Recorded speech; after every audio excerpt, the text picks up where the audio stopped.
हाँ हाँ। ओके, बताइए क्या करना है।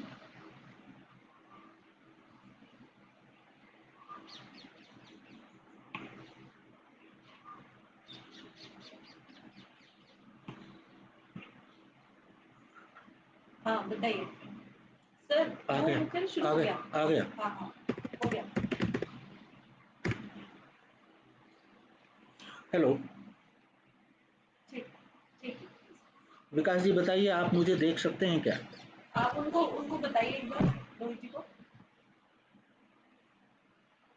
रोहित जी से बात कीजिए एक बार फेसबुक पे। सब लोगों को नमस्कार। क्या विकास जी या कोई बता दीजिए, आवाज आ रही है क्या?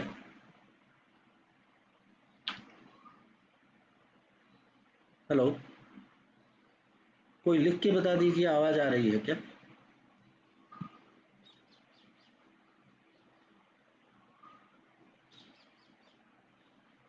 नमस्कार राजकुमार जी, आवाज आ रही है क्या?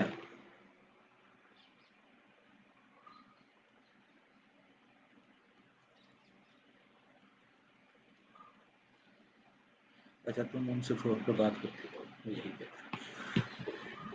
अच्छा दोस्तों, अब मुझे सबको नमस्कार, लेकिन मुझे ये नहीं पता चल रहा है कि आप लोगों के पास मेरी आवाज पहुंच रही है या नहीं पहुंच रही है, या वीडियो आप लोगों को दिख रहा है कि नहीं दिख रहा है।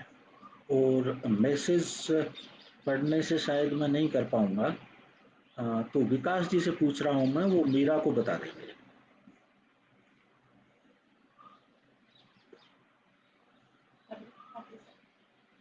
तो कोई एक व्यक्ति ये बता दें कि क्या आवाज आ रही है, क्या आपकी वीडियो दिख। आवाज आ रही है, विकास जी बोल रहे हैं आपकी आवाज आ रही है। ओके। सो तो विकास जी से ये पूछ लो कि अभी शुरू कर सकते हैं क्या। अच्छा, सब लोगों को नमस्कार। अभी मैं मैसेज नहीं पढ़ पाऊंगा, तो आप सबको एक साथ नमस्कार। और पहले दो चीज़ों के लिए माफ़ी चाहता हूँ। टेक्निकली मोर और लेस इलिटरेट होने के कारण, और यहाँ पे नेटवर्क बहुत ख़राब होने के कारण लगभग आधा घंटा बल्कि 33 मिनट चले गए हैं। इसके लिए मैं माफ़ी चाहता हूँ आप लोगों से। एक और चीज़ थी जिसमें मैंने गलती की थी, मैंने अपने मैसेज में इसको वेबिनार लिखा था। बाद में मुझे किसी ने बताया कि ये वेबिनार नहीं है, इसको फेसबुक लाइव कहते हैं।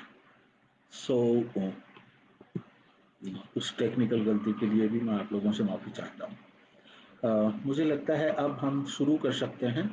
मीरा विकास जी से जुड़ी हुई हैं, तो यदि आवाज़ नहीं आएगी, कुछ और प्रॉब्लम होगी, तो विकास जी उनको बता देंगे। और मैं अपनी बात शुरू करता हूँ अभी। आज के विषय पर आ रहे हैं अभी। मेरे से जब विकास जी ने पूछा था इस सारी चीज़ के लिए, तो मैंने उनको जो विषय बताया था वो शिक्षा में नैतिक विकास, इसके ऊपर कुछ विचार करने की बात की थी। अ, हम इस पर, मुझे नहीं लगता कि हमें किसी प्रकार की डिस्कशन की या ये बताने की ज़रूरत है कि शिक्षा में नैतिक विकास एक केंद्रीय मुद्दा होता है। और अ, उसको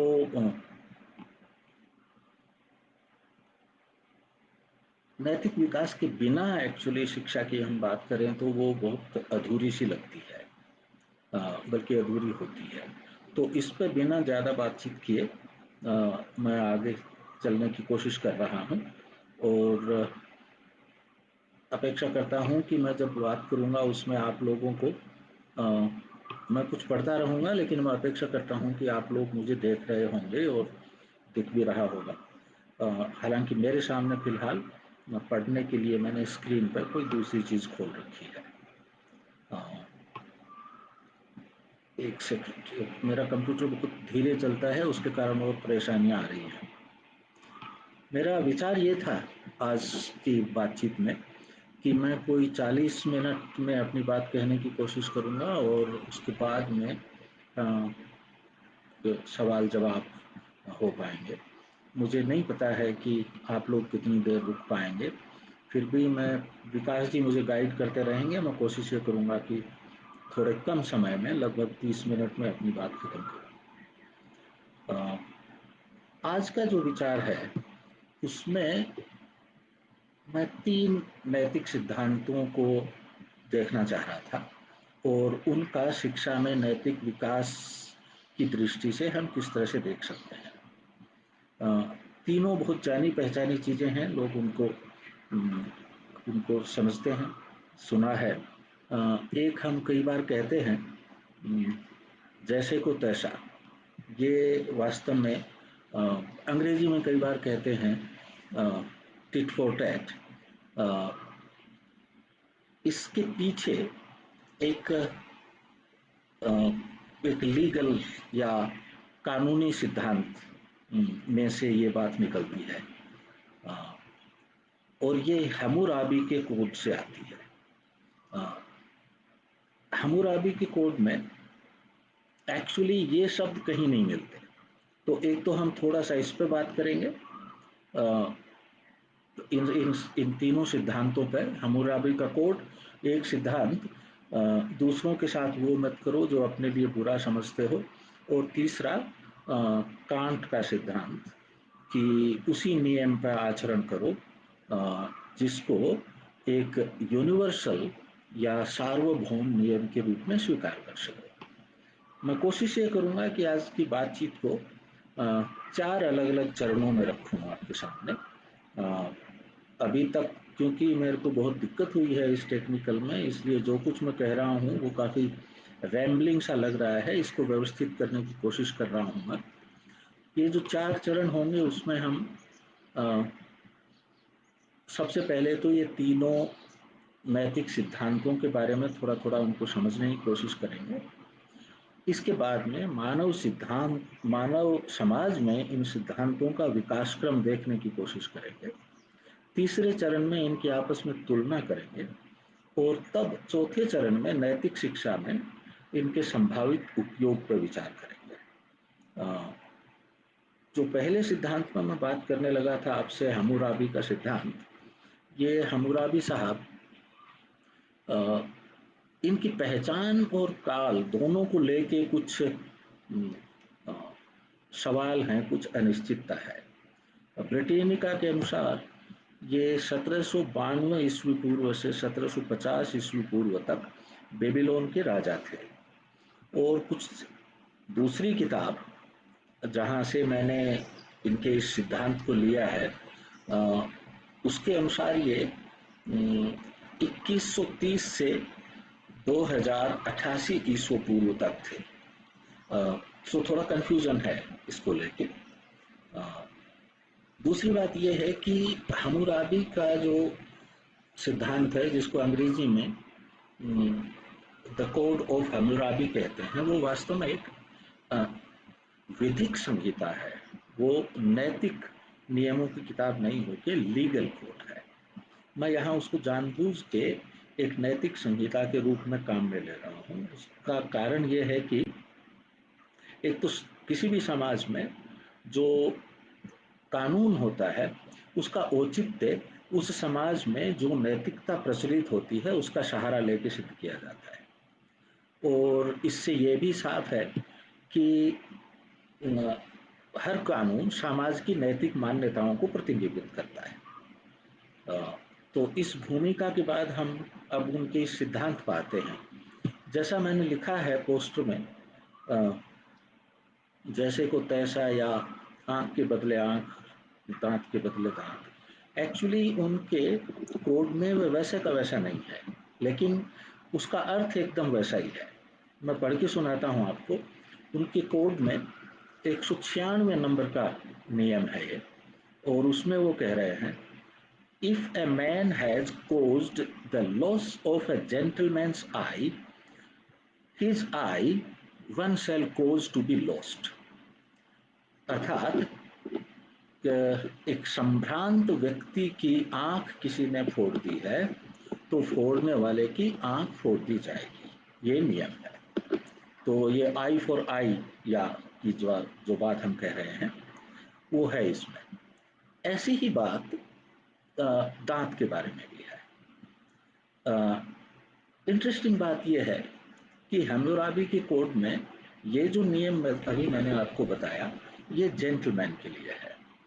उनका 198 नंबर का जो सूत्र है वो कहता है, if he has caused a poor man to lose his eye or shattered a poor man's limb, he shall pay 1 mina of silver। तो ये इंटरेस्टिंग बात ये है कि आप अपने समकक्ष या संभ्रांत व्यक्ति की आंख फोड़ते हैं तो आपकी आंख फूटी जाएगी। आप किसी गरीब आदमी की आंख फोड़ देंगे तो उसके लिए आपको सिर्फ कुछ कीमत चुकानी पड़ेगी, उसमें आपकी आंख फूटने का खतरा नहीं है। हम हम्मुराबी को बहुत ज्यादा दोष देने लगे, उससे पहले ये समझ ले कि ये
कामना मूलक है, अर्थात अपनी इच्छाओं के बस में किया जाने वाला व्यवहार है। एक बात हमें ये याद रखने की जरूरत है कि यहाँ वो कह रहे हैं कि जरा एक ऐसे समाज की कल्पना करिए जिसमें किसी ने यदि आपका कुछ नुकसान कर दिया तो आप उसको मार ही देते हैं, और यदि ऐसा है तो उस समाज में यदि कोई ये कहे कि भाई आपका कोई नुकसान कर दिया तो उसका बदला या उसके ऊपर जो कानूनी कार्रवाई हो वो भी उसके समकक्ष ही हो, उससे ज्यादा नहीं हो, तो ये एक प्रकार से उस वक्त प्रगतिवादी कदम कहा जा सकता है। ये इतना समय इस पर मैंने इसलिए लगाया है कि ये दुनिया के सबसे पुरातन जो कानूनी संहिताएं हैं उनमें से माना जाता है, बल्कि बहुत सारे लोग दावा करते हैं कि ये सबसे पुरानी कानूनी संहिता है। आप यदि इसको नैतिक नियम के रूप में बदलना चाहें, क्योंकि ये तो कानून है, तो वो कुछ इस तरह से बनेगा, तुम दूसरे को उतना ही नुकसान या कष्ट पहुंचाने की सोचो या उतना ही नुकसान पहुंचाना चाहो या उतना ही नुकसान करो जितना उसने तुम्हें पहुंचाया है। तो थोड़ा सा इस बात की तरफ ध्यान दीजिए कि इसमें एक वो इशारा कर रहा है कि तुम दूसरे की तरह हो, अर्थात दूसरा भी तुम्हारे समकक्ष है। हालांकि वो सारे दूसरे समकक्ष नहीं है, गरीब जो है वो तुम्हारे इतना समकक्ष नहीं है, लेकिन कम से कम तुम्हारी क्लास का जो व्यक्ति है वो तुम्हारे समकक्ष है। तो पहली बात तो ये कह रहा है। दूसरी बात जो है वो ये है कि इसमें कुछ हद तक तो दूसरे के प्रति संवेदना झलकती है, हालांकि वो बहुत ज्यादा नहीं है। तो हम्मुराबी को इतना दिमाग में रख के अब आगे चलते हैं हम। अब महाभारत में एक से अधिक जगह एक श्लोक आया है, उसकी बात करते हैं। संस्कृत में वो कुछ इस तरह से है, न तत्परस्य संदधात प्रतिकूलम यद आत्मनः ऐसे संक्षिप्तो धर्म कामाद अन्य परवर्तते। इसका मोटा मोटा अर्थ ये बनता है, ये महाभारत के अनुशासन पर्व के 114वें अध्याय का 8वां श्लोक है। इसका मोटा मोटा अर्थ ये बनता है कि जो व्यवहार अपने साथ किया जाना बुरा समझते हो वह दूसरों के साथ भी मत करो। यही संक्षेप में धर्म है। इसके अलावा किए जाने वाला व्यवहार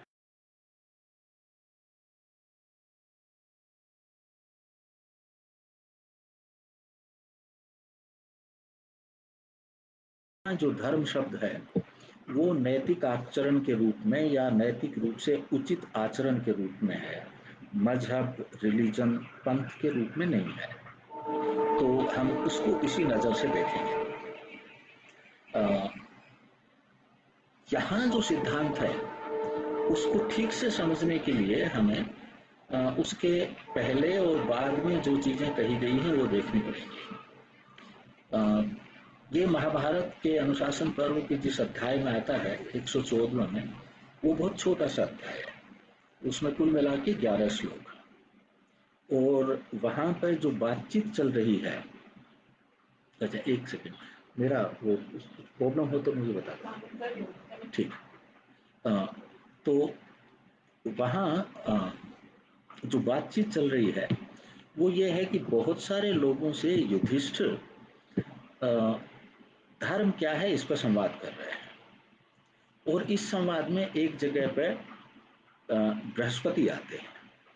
यह अध्याय बृहस्पति और युधिष्ठिर के बीच में संवाद का है। बृहस्पति से शुरू में जो प्रश्न रखते हैं युधिष्ठिर वो कुछ इस प्रकार से है। वो उससे पूछते हैं कि अहिंसा, वेदों के अनुसार कर्म, ध्यान, इंद्रिय संयम, तप और गुरु की सेवा, इनमें से कौन सा कर्म मनुष्य का विशेष कल्याण कर सकता है। थोड़ा ध्यान दें कि यहाँ युधिष्ठिर संभवतः कल्याणकारी कर्मों की सूची दे रहा है, और क्योंकि यह अध्याय धर्म के स्वरूप के बारे में है तो उस मान्यता यह है कि जो चीज न्याय संगत होगी वो मनुष्य का कल्याण करेगी। इसके जवाब में बृहस्पति 6 श्लोकों में एक प्रकार की बात करते हैं। हम अपने अपने सिद्धांत पाएंगे, अभी उसका बैकग्राउंड देख रहे हैं। 6 श्लोकों में वो जो बात करते हैं वो मोटे मोटे तौर पर, मैं उनमें से हर एक को वक्त नहीं लगाऊंगा, वो कुछ इस प्रकार की है कि जो मनुष्य अहिंसा के मार्ग को अपनाता है वह काम क्रोध को बस में करके सिद्धि को प्राप्त होता है। जो अपने सुख की कामना करके प्राणियों को प्रताड़ित करता है वह परलोक में सुखी नहीं होता, और जो सब प्राणियों को अपने समान समझता है, किसी को पीड़ित नहीं करता और क्रोध को काबू में रखता है, वह स्वर्ग में सुख प्राप्त करता है। और यदि कोई ऐसा है जो सब प्राणियों को अपनी ही आत्मा का हिस्सा समझे, तो वो उसके कर्म तो इतने बढ़िया हैं कि देवता भी उसको आंकने में स्तब्ध रह जाते हैं। थोड़ा सा ध्यान दीजिए कि ये जो सारे श्लोक हैं, इनमें ये स्वर्ग का जिक्र कर रहे हैं, देवताओं का जिक्र कर रहे हैं, मृत्यु के बाद सुखी होने का जिक्र कर रहे हैं, और ये दूसरों को अपने जैसा मानने से आते हैं। मैं जब इसको पढ़ता हूं तो मुझे ऐसा लगता है कि यहाँ एक हद तक वो पांथिक या मजहबी दृष्टि से सोच रहे हैं। मजहबी से मेरा मतलब अलग अलग जो पंथ है। मैं एक फर्क करता हूं, सही या गलत, कि जहां भी कुछ ऐसी मान्यताएं ली जाती हैं जिनको किसी दूसरे की बात के आधार पर स्वीकार करना पड़ेगा, और जहां पर जीवन के बाद मृत्यु के अजम्पशन को स्वीकार किया जाता है, वहां से पांथिक चिंतन की या मजहबी चिंतन की शुरुआत होती है। तो इन 5-6 श्लोकों में वो मजहबी चिंतन की दृष्टि से अहिंसा का महत्व बता रहे हैं। इंटरेस्टिंग बात यह है कि यहाँ मजहबी दृष्टि से भी जिन देवताओं का वो जिक्र करते हैं, वो सब भी सभी प्राणियों को अपने समान मानने को अच्छा समझते हैं। लेकिन यहाँ से हम आगे अगले चीज पाते हैं। यहाँ से आगे के जो 4 श्लोक हैं, 8, 9, 10 और 3, ये मुझे ऐसा लगता है कि ये एकदम निरपेक्ष दृष्टि से या पंथ निरपेक्ष दृष्टि से इनको जिस ढंग से लिखा गया है उस तरह से देखना पड़ेगा।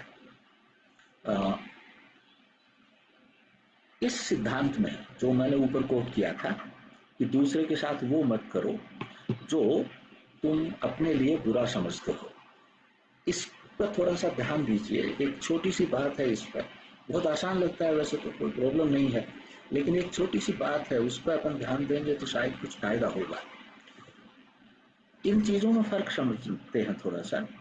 जब हम ये कहते हैं कि दूसरे को पीड़ित मत करो, झूठ मत बोलो, चोरी मत करो, तो हम एक एक कर्म गिना रहे हैं और ये कह रहे हैं कि ये बुरा है, ये बुरा है। या इसी तरह से अच्छा बता सकते हैं, दूसरों को मदद करना अच्छा है, सच बोलना अच्छा है। तो ये जो नैतिक नियम है या सिद्धांत है, यहाँ पे हम सूची बना रहे हैं क्या अच्छा है क्या बुरा है।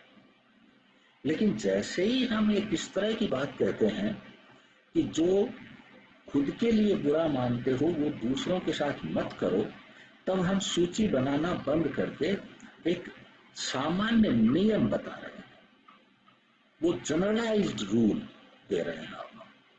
और इस जनरलाइज्ड रूल के आधार पर हम ये तय कर सकते हैं कि कौन सा कर्म अच्छा है और कौन सा बुरा।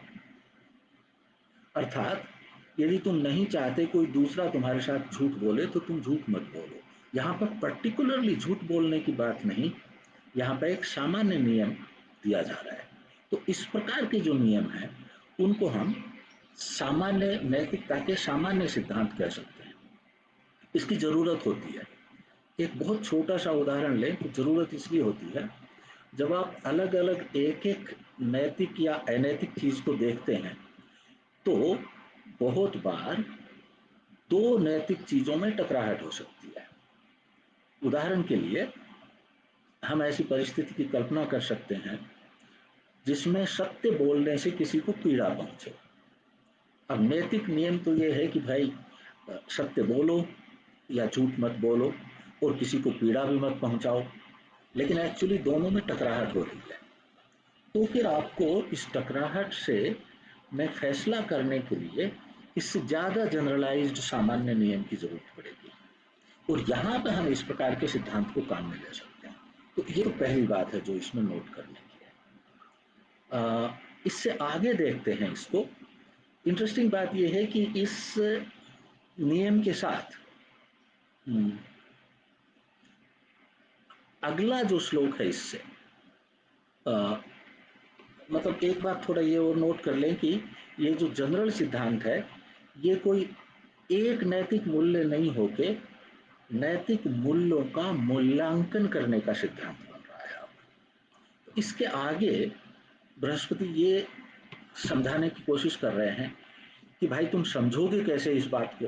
तो इसके लिए अगले श्लोक में वो कहते हैं कि जैसे मांगने पर देने या इनकार करने में, सुख और दुख में, प्रिय और अप्रिय में जैसा स्वयं को महसूस होता है वैसा ही दूसरों को कैसा महसूस होगा इसका प्रमाण मानना चाहिए। यहाँ पे वो आपको एक इसको इम्प्लीमेंट करने के लिए एक तरीका बता रहे हैं कि यदि तुमको इनकार करना बुरा लगता है, यदि तुमको कोई चीज़ अप्रिय लगती है तो दूसरों को भी लगती होगी। मैं आपका ध्यान दोबारा से दिलाऊंगा कि या इसके पीछे जो बात है वो समानता के सिद्धांत को बहुत गहराई से रेखांकित किया जा रहा है कि दूसरा तुम्हारे जैसा है, अर्थात दूसरे को आत्मवत समझो। अगली जो बात है उसको भी थोड़ा ध्यान दीजिए, हमें दूसरों का पता कैसे चलता है। तो यहाँ पे एक जनरल आप कह सकते हैं एपिस्टेमोलॉजिकल प्रिंसिपल की तरफ इशारा कर रहे हैं। ये कह रहे हैं कि स्व अनुभूति को देखिए और उसको सामान्यकृत करके व्यष्टिनिष्ठता की तरफ जाइए। तो व्यक्तिनिष्ठ से व्यष्टिनिष्ठता तक जाने के लिए या इंटर सब्जेक्टिव ऑब्जेक्टिविटी प्राप्त करने के लिए अपने आप को प्रमाण मान के दूसरे को वैसा माने। ये इस प्रकार का एक सिद्धांत आपको दे रहे हैं कि दूसरों को कैसे पता चलेगा। आपने सुना होगा हिंदी भाषी शायद सभी क्षेत्रों में एक कहावत है, जिसके पांव न फटी बिवाई वो क्या जाने पीर पर आई। एक्चुअली यहाँ भी एग्जैक्टली यही सिद्धांत है कि भाई यदि आपको कोई पीड़ा नहीं हुई है तो आप दूसरे की पीड़ा को नहीं समझ सकेंगे। अर्थात हमें अपनी जो पीड़ा है उसी से दूसरे की बात को हम आंक सकते हैं। ये संवेदना की तरफ इशारा कर रहा है। अगला जो चीज है उसमें ये कह रहे हैं कि जिस प्रकार से एक व्यक्ति दूसरे के प्रति करता है वैसा ही दूसरा अवसर मिलने पर पहले के प्रति भी करता है। इसको तुम इस दुनिया में अपने लिए उदाहरण समझो। ये देखिए थोड़ा सा इसका क्रम देखिए जिस ढंग से चल रहा है। पहले ये कुछ हद तक पांथिक तरीकों से बता रहे थे, फिर ये कह रहे हैं संवेदना की दृष्टि से, और तीसरे में ये कह रहे हैं अब कि यदि तुम किसी पर आक्रमण करोगे तो वो तुम पर आक्रमण करेगा। तो अब ये एक प्रैक्टिकल व्यवहारिक दृष्टि से बता रहे हैं। तो हम मोटे तौर पर ये कह सकते हैं कि इस सिद्धांत को मानने के लिए जो तर्क प्रस्तुत कर रहे हैं बृहस्पति, उसमें 3 प्रकार के तर्क हैं। पांथिक, जो अहिंसा के अनुसार चलने से स्वर्ग मिलता है। संवेदना आधारित कि दूसरों को कष्ट होता है उसको समझो और उसके प्रति संवेदनशील हो जैसे खुद के लिए होते हो। और तीसरे को हम कह सकते हैं पारस्परिकता का सिद्धांत। इस बात ये पारस्परिकता मैंने अंग्रेजी के एक शब्द का अनुवाद किया है। अंग्रेजी में इसको रेसिप्रोसिटी कहते हैं। रेसिप्रोसिटी का मतलब होता है कि जब हम और यहाँ से हम शिक्षा में इसका क्या उपयोग हो सकता है उस पाएंगे। तो जब हम रेसिप्रोसिटी की बात करते हैं तो उसका अर्थ ये होता है कि आप जब किसी दूसरे के प्रति व्यवहार करते हैं तो दूसरा उसको रिस्पॉन्ड करता है। अब ये जो दूसरे का रिस्पॉन्स है और आपका बिहेवियर है, इसको आपस में इसमें किसी प्रकार का आपसी संबंध होना चाहिए और नैतिकता यहाँ से निकलती है। तो रेसिप्रोसिटी में हम आखिर में थोड़ा डिटेल में बात करेंगे। यहाँ इसको सिर्फ